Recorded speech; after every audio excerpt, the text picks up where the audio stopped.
যুগের পরে যুগ কেটে যায়, মানুষ তাকে ভোলে না। সত্যি বন্ধুরা, যুগের পর যুগ কেটে যায়, মানুষ তাকে ভোলে না। আর তিনি হলেন আমাদের সবার প্রিয় হাসির রাজা গোপাল ভাঁড়। নমস্কার বন্ধুরা, আজকের গল্প গোপালের পরকালের পথ পরিষ্কার। সাথে থাকো আর শুনতে থাকো। আজ থেকে অনেক বছর আগের কথা। তখনকার সময়ে নির্লোভ ও সরল ব্রাহ্মণের সন্ধান পাওয়া যেত। যদিও তারা সংখ্যায় মুষ্টিমেয়, তবুও এ যুগের মতো বিরল নয়। এমনই একবার মহারাজা কৃষ্ণচন্দ্রের রাজ্যেও একজন সরল ও নির্লোভ পণ্ডিত বসবাস করতেন। তিনি কারো দয়া বা অনুগ্রহ গ্রহণ করতেন না, নিজের সামান্য কিছুতেই সুখী ছিলেন। অপরদিকে নিরন্তর ভগবানের আরাধনা করতেন। পাতার কুটির, আবার আতপ চালের ভাত আর শাক তিনি প্রতিদিন আহার করতেন। ওই নির্লোভ ব্রাহ্মণের কষ্ট দেখে মহারাজা কৃষ্ণচন্দ্র মনে মনে ঠিক করলেন তাকে সাহায্য করবেন। মহারাজা ব্রাহ্মণকে কিছু সাহায্য করার উদ্দেশ্যে গোপালকে নিয়ে তার কুটিরে যান। কিন্তু ব্রাহ্মণ মহারাজের সাহায্য কিছুতেই গ্রহণ করতে চাইলেন না।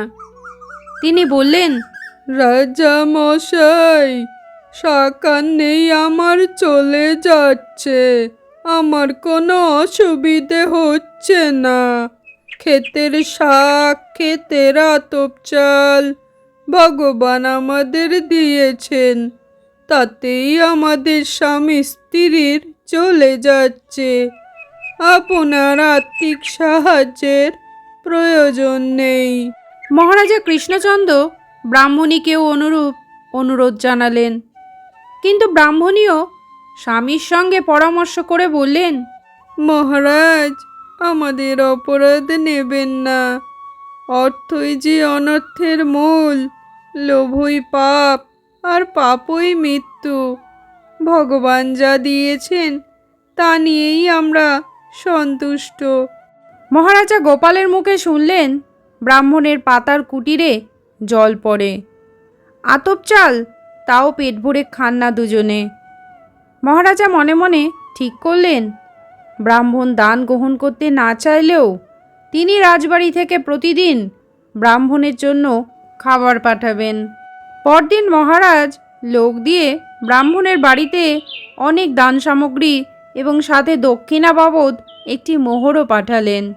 ব্রাহ্মণ সেই সমস্ত দান সামগ্রী এবং মোহর দেখে ছুটতে ছুটতে রাজসভায় গিয়ে হাজির হলেন। মহারাজ, এভাবে দান সামগ্রী পাঠালে আমি রাজ্য ছেড়ে চলে যেতে বাধ্য হব। আমরা তো আপনার কোনো ক্ষতি করিনি। মহারাজ, তবে কেন ভোগময় জীবনের দিকে আমাদের প্রলোভিত করছেন? আপনার দান সামগ্রী ফিরিয়ে নিন, আর কখনো পাঠাবেন না, নয়তো আমরা দুজনে এই রাজ্য ছেড়ে পালিয়ে যেতে বাধ্য হব। আমাদের লোভের পথে টানবেন না। ব্রাহ্মণের কথা শুনে মহারাজা চুপ করে রইলেন।